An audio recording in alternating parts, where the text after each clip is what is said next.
C'est dans la politique. Et pourtant, il y a un adage qui dit, si l'Église ne s'occupe pas de la politique va s'occuper de l'Église. C'est ce que nous sommes en train de subir aujourd'hui, parce que des personnes qui devraient faire de la politique avec les bénédictions de l'Église ne l'ont pas fait. Pourquoi? Parce que les gens qui devaient faire de la politique devaient être des personnes qui devraient contourner d'abord les valeurs chrétiennes pour se retrouver dans la politique et par moments avoir même des pépins, des problèmes avec l'Église. Alors que le chrétien est un citoyen comme tout autre citoyen.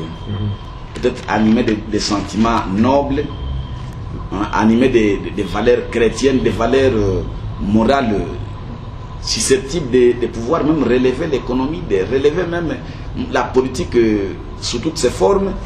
Mais les chrétiens se retrouvaient un peu mis à l'écart, marginalisés, parce qu'ils ne peuvent pas faire de la politique. Bon, ce sont les autres qui doivent faire de la politique. Alors, ce qui a fait que la politique a eu une connotation. Bon, les politiques alors, les politiciens ont eu une connotation telle que pour déraciner les valeurs qui sont les leurs et inoculer, injecter les valeurs chrétiennes, cela est devenu une chose difficile jusqu'à l'heure où nous parlons, qui fait que ils avaient déjà tracé une ligne de conduite à suivre. Alors même s'ils sont des chrétiens qui viennent dans la politique, ils doivent suivre la ligne de conduite tracée par leurs prédécesseurs qui n'avaient pas de valeurs chrétiennes. Et aujourd'hui, la politique est en peine. La politique est en panne et on a besoin d'un leadership. Mais exactement, parce qui que véhicule je les valeurs ne coupe pas la chrétiennes. parole. Vous allez continuer. Ouais. Exactement.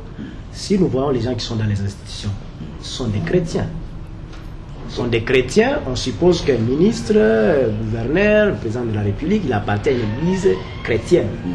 Et quand on dit non, la politique, on a défisé la politique, on suppose que c'est vous qui fournissez la politique des citoyens, malheureusement, qui abusent de leur position. Non, nous voulons signaler un aspect. C'est-à-dire que ceux qui s'appellent aujourd'hui chrétiens et qui font la politique, ils trouvent déjà des bases tout tracées. Des bases que les prédécesseurs ont tracées. Il y a déjà des jalons qu'ils avaient déjà posés et ils marchent sur ces jalons sans toutefois privilégier les valeurs chrétiennes. Et c'est ce que nous fustigeons aujourd'hui. Nous aimerions vraiment voir les politiciens chrétiens émerger et démontrer ce à quoi ils sont capables. Dévoiler également les valeurs chrétiennes au niveau... Bon, les musulmans, par exemple, dans des pays musulmans, vous allez voir les valeurs musulmanes au niveau de la politique. Moi, j'ai travaillé en Afrique de l'Ouest, j'ai vu des pays musulmans où ils privilégient les valeurs musulmanes. Et là, vous trouvez que même la politique est sur certaines bases religieuses qui sont inébranlables. Par exemple, on dit ceci, on dit cela. Et quand on dit cela, même certains aspects peuvent ressortir dans leur constitution.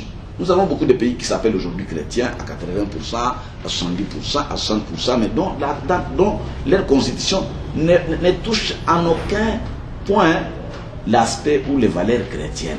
Et ce qui fait que, bon, on dit alors, vous les chrétiens, vous les pasteurs, dans vos églises. Mais nous faisons la politique, nous allons suivre la ligne tracée par nos prédécesseurs. C'est ça le mal aujourd'hui. Nous aimerions vraiment que les gens qui quittent les églises pour faire de la politique, qu'ils aillent avec la couleur chrétienne, avec les valeurs chrétiennes, et qu'on voit des changements, des mentalités, en interne et en externe, qu'on voit la transformation, même au niveau de la politique, la démagogie, qu'on voit dans la politique une transformation qui dénote des valeurs, des processions de personnes ou de provenance des personnes qui font la politique. Merci. Les chrétiens vont faire la politique, nous ne voyons rien, ce sont toujours les mêmes valeurs. Absolument. Bon, je ne sais pas du monde. Nous voyons franchement la complexité de la question, parce qu'à un moment donné, d'ailleurs nous allons commencer d'un moment à l'autre le processus de la campagne, il y aura une campagne électorale, et ce sont vous les membres de l'église, les responsables des églises qui seront très sollicités. Moi je peux me présenter en disant non, je suis d'ailleurs un serviteur de Dieu, je suis un ancien de l'église. Par la suite, je bénéficie de l'appui de l'église, et par la suite, quand je serai aux affaires, ça sera le contraire. Pasteur Crispin, vous avez à dire. Merci beaucoup. C'est de la seule manière que je suis en train de dire sur le point de départ. Les difficultés du point de départ. Lorsque vous voyez ce qui s'est passé dans d'autres pays, c'est-à-dire, d'abord, la voie ou le salut arrive dans une nation et la nation s'effondre à partir des saluts-là. Les bases posées sont des bases de départ résident sur les saluts. Vous le voyez bien aux États-Unis jusqu'à aujourd'hui, le président, il prête serment sur la Bible, il y a des valeurs qui sont en train de protéger. Lorsque vous arrivez en Norvège, la Norvège où je vis, c'est un pays qui ne se déclare pas sur le plan réel chrétien. D'ailleurs, la foi chrétienne est combattue à une certaine mesure.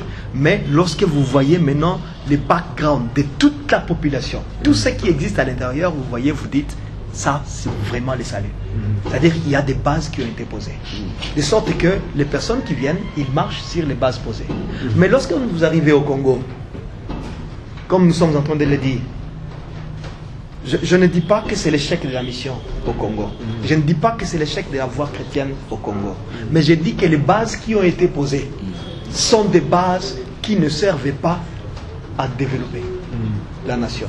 C'est-à-dire, moi je vois le Premier ministre au Congo aujourd'hui, c'est notre collègue Matata Pogno avec lequel nous avons été à l'Institut Bwindi. C'est lui le Premier ministre. Il a spécifié, il a déclaré, et il l'a dit, il est chrétien. Lorsque vous voyez la plupart des politiciens congolais, ils disent, nous sommes chrétiens. La plupart. Mais, demandez-vous à côté, est-ce que ce n'est pas pour avoir l'électorat? Qu'est-ce qu'il a dans les fins fonds? Pourquoi? Parce que l'Église a été abandonnée aux personnes. Moi, quand j'étais encore dans la politique, parce que je fais la politique, quand j'étais dans la politique, je savais, tout le monde qui va dans l'Église, c'est parce qu'il manquait des possibilités financières, c'est parce que c'était constitué des personnes qui, en tout cas, manquaient. Et c'était la mendicité. Et je regardais pour moi de loin. Mais lorsque j'ai été sauvé, c'est là que j'ai compris. Lorsque je suis parti à l'extérieur, j'ai compris davantage que non, ce sont les bases que nous avions qui ont été des bases qui ont été mauvaises. Parce qu'on reconnaissait les pasteurs lorsqu'il avait une veste ou un abacos sur lui et lorsqu'il buvait du café. Donc vous comprenez, c'est par l'apparence extérieure et par la consommation. Et là vous dites, bon ok, c'était un club comme ça. Mais nous devons donc, pour moi, ce qui est demandé au Congo, c'est un réveil spirituel, c'est-à-dire répartir sur d'autres bases, sur l'ensemble de cette population-là, afin que nous posions maintenant des bases, des jalons réels de la foi chrétienne. Nous allons voir le Congo répartir. Oui, ça c'est l'idéal, ou ça c'est les souhaits. Peut-être nous allons essayer de donner des aspects plus ou moins, des solutions plus ou moins pratiques, parce que nous venons de constater nous tous que réellement il y a des ratés. Il y a lieu maintenant que les serviteurs de Dieu puissent maintenant faire un état de lieu. Essayer de corriger les erreurs du passé pour un nouveau souffle de vie, pour un nouveau démarrage, n'est-ce pas? Mais si on essaie de constater, par exemple, même aujourd'hui, dans nos vécus quotidiens, nos actes que nous posons sur le plan économique, on peut se rendre compte qu'à un moment donné, il y a des pesanteurs de la religion qui interviennent et qui font qu'à un moment donné, on n'avance pas. Par exemple, on peut se dire qu'au niveau de consommation de l'église, prenons un exemple terre à terre. Un pasteur qui va faire la Sainte Seine dans son église est obligé de prendre ce qui est produit à l'étranger, il va l'utiliser comme élément de la Sainte Seine. Par conséquent, il ne va pas favoriser la production locale. De même, il y a certaines religions où il y a on va interdire. Moi, je ne veux pas vous dire, ce n'est pas un secret. Moi, je suis né dans un milieu où on produit beaucoup de bananes. À un moment donné, il y a le réveil de protestants qui disent non, il faut détruire ces bananes parce que les gens fabriquent les caciques. C'est par conséquent, la religion interdit les caciques. C'est par conséquent ce qu'on va faire. Si promotion cette culture, réfléchissons autrement. Et pourtant, c'est une potentialité sur laquelle reposait l'économie de ces milieux là-bas. On peut aussi parler toujours sur le plan économique au niveau de la gestion. À un moment donné, les pasteurs et même d'autres qui se disent chrétiens ne sont pas les modèles de gestion. On peut aussi parler sur le plan technologique. À un moment donné, bien sûr, c'est l'héritage de la colonisation. À un moment donné, toute la sagesse que nos ancêtres avaient. Par exemple, on va dire non, une femme qui a difficulté d'accoucher peut facilement prendre telle plante et telle autre solution. Il va trouver une solution à son problème, il va trouver la guérison. Mais quand le blanc est venu, c'est lui qui nous a amené l'évangile, il a dit non, non, tout ce que vous allez toucher là-bas, c'est du péché. Pasteur, est-ce que vous pouvez nous aider nos auditeurs de la radio Sven à comprendre cet élément avant de... Je crois que l'un des problèmes même de notre sous-développement au niveau de nos communautés, c'est d'abord l'ignorance de ce que nous sommes. Nous ignorons nos valeurs ancestrales. Nous nous ignorons nous-mêmes. Il est pratiquement difficile qu'une communauté se développe sans exploiter son potentiel, ses ressources. Nous avons des ressources que nous pouvons mettre en valeur, que nous pouvons mettre à contribution pour nous apporter un développement intégral dans nos communautés. Lorsqu'on parle par exemple de cette illustration où on demande de détruire cette culture de banane. L'usage de banane, ce n'est pas seulement produire des cassix, c'est un aliment de base. Amen. C'est un aliment très nutritif. On peut changer même. On commence même à l'exposer au marché pour gagner de l'argent. Et ça va rentabiliser la vie et apporter un développement au niveau de cette communauté. Et aussi, ceux qui s'investissent dans le domaine de l'agriculture savent qu'on peut même changer de culture et y revenir avec le temps pour que cela puisse fertiliser le sol encore. La racine des bananes, je ne sais pas ce qu'elles peuvent laisser dans le sol. Si on peut, à une autre saison, on sème, c'est pas des haricots, on récolte et on revient encore sur la culture des bananes. Mais c'est ça que nous reprochons toujours à l'évangélisation missionnaire. Les missionnaires, c'est vrai, nous les respectons, ils ont fait un bon travail, mais ils ont oublié de prêcher l'évangile qui sauve l'homme. Ils se sont attaqués aux rites, aux valeurs ancestrales africaines pour les déraciner afin d'imposer une culture occidentale qui aujourd'hui nous met en peine. Il y avait des gens qui étaient malades. Vous savez, il y a des feuilles qu'aujourd'hui on peut cueillir qui peuvent même guérir la malaria. Mais quand on parle du quinquina, les gens disent oh, ouais, ça c'est un arbre que nous connaissons. Mais il y a même des feuilles qui peuvent guérir la malaria. Mais quand les blancs sont venus, bon, ces feuilles-là, les gens ne devaient pas les cueillir pour les utiliser en disant que non, ça c'est l'idolâtrie, c'est la sorcellerie, ça c'est la magie. En tout cas, ne faites pas ceci. Et pourtant, les mêmes feuilles, on peut les utiliser dans des industries en Occident. On produit des comprimés, on produit, je ne sais pas, des sirops, on produit d'autres médicaments qui peuvent guérir les mêmes maladies. C'est ça le mal de l'évangélisation que nous avions eu. Notre l'évangélisation des missionnaires, moi je dirais que ça n'a pas échoué, mais cette évangélisation est partie au tournant et nous a rendu la vie difficile. Parce qu'on a perdu même certaines valeurs ancestrales susceptibles de soutenir la vie des Africains en Afrique. Oui, peut-être c'était une façon aussi de continuer avec le fait d'avoir diabolisé les bananes. Mais on ne peut pas, les bananes plantées sont des bananes qui sont d'ailleurs même enviées partout au monde. Mais comme ce sont des bananes qui sont plantées par les Africains, peut-être les Congolais, une tribu au Congo, et nous voulons implanter notre église là, il faut carrément mettre un terme à cette plante. Oui, on comprend peut-être, selon vos propos, peut-être c'était une des approches pour pérenniser le partenariat. Oui, exactement. Pasteur Crispin, vous avez des choses à dire à ce point. Oui, vous savez, il y a des choses que nous ignorons. Nous ignorons que lorsque nous arrivons en Europe, il y a aussi ces aspects ancestraux à l'Europe. Lorsque vous arrivez en Europe, ils ont aussi des bières locales, des produits locaux. Mais ces produits-là sont contrôlés. C'est-à-dire pourquoi? Parce qu'il y a des industries qui produisent. Parce qu'il faut revaloriser ce qui relève ou ce qui fait ou élève l'État. Parce que ce que l'Europe spécifie le plus, c'est quoi? C'est la communauté. Mais spécifiquement, il y a des personnes qui sont là pour produire des bières, on appelle ça des bières locales, par exemple. Et ces produits-là, mais ces produits sont combattus par les grands marchés, des personnes qui ont, ou des grands marchés qui amènent les intérêts ou qui amènent des dividendes dans la communauté. C'est pratiquement ce qui paie des taxes. C'est pratiquement les mêmes systèmes. Mais là-bas, ils privilégient par rapport au christianisme qui est entré, par rapport à l'évangile qui est entré, ils privilégient l'homme, l'amour du prochain. C'est là où ils ont gagné. C'est-à-dire comment faire pour libérer afin de ne pas, afin que nous-mêmes, entre confrères, afin que nous soyons mis à l'aise dans la communauté et ensemble.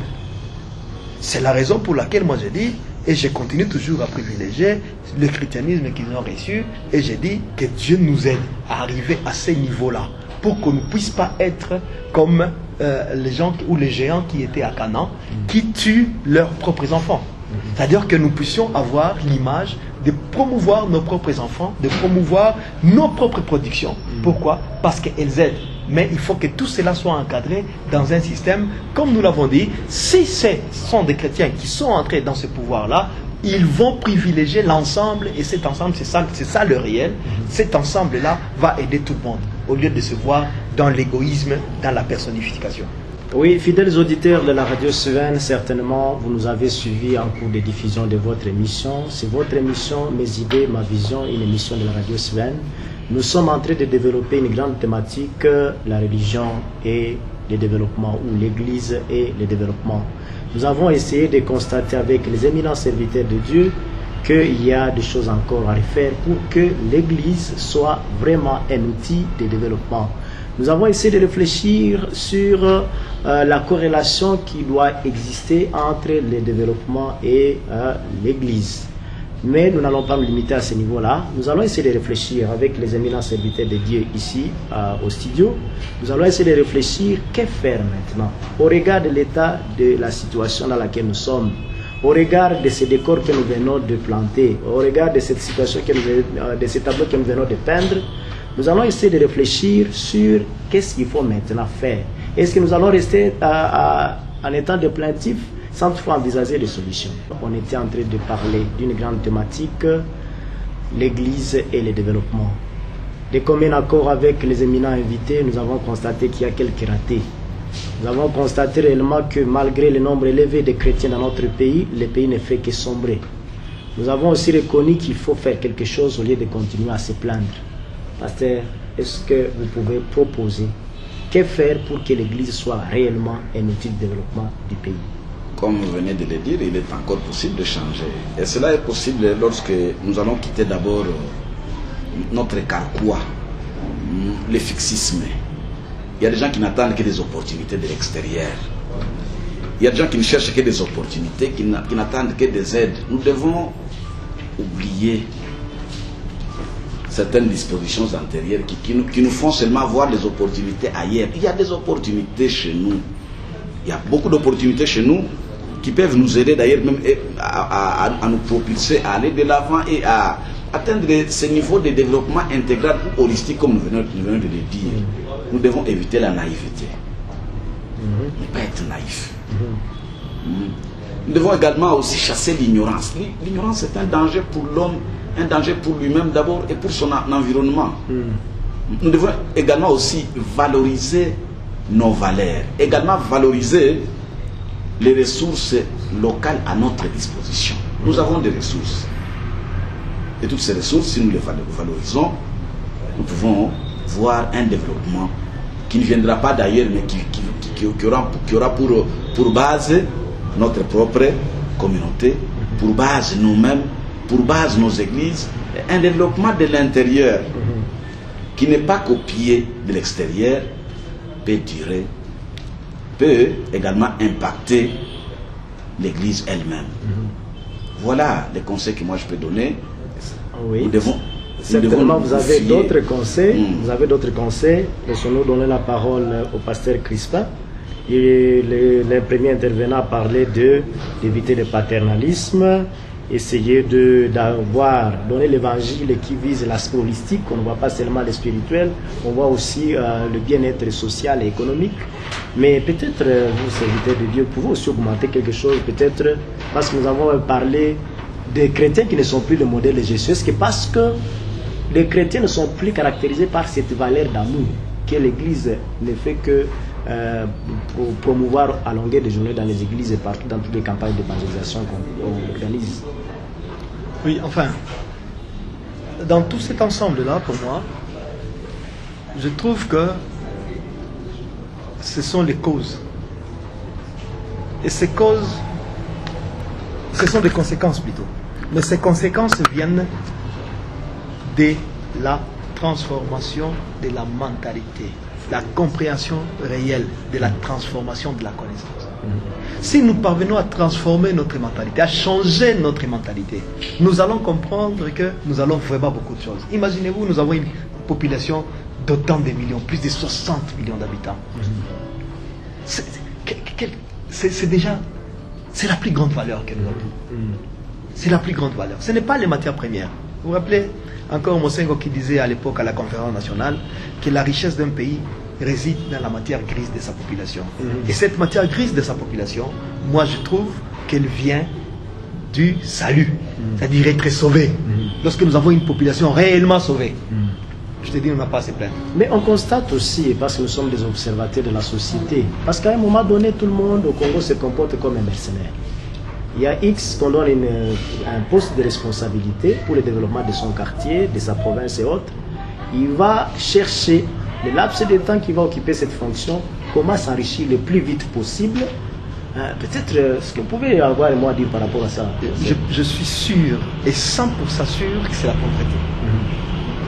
C'est la pauvreté qui amène tout ça. Vous pouvez croire que vous allez vous enrichir. C'est le moment maintenant de vous enrichir. Mais vous seul, enrichis dans des milliers de pauvres, vous êtes pauvre. Parmi autant d'autres. Tout à fait. Pasteur, vous avez un mot à dire. Oui, je dis que si nous touchons l'aspect pauvreté, la pauvreté n'est pas dans le matériel. La pauvreté est dans l'esprit chez les Congolais parce que ils cherchent toujours. Bon, la plupart des fois, il oublie. Il fait l'amalgame des choses entre les biens de la communauté et ses propres biens. Quand on confond les biens publics du bien privé, là, on se ruine. Mais je ne vais pas aller très loin. Mais au niveau des églises, qu'est-ce que vous faites? Que font les églises pour combattre cette pauvreté? Parce qu'au niveau microscopique, au niveau même du quartier, au niveau d'un petit groupe de gens dans l'église, on peut se répartir en une petite unité de production. On ne va pas seulement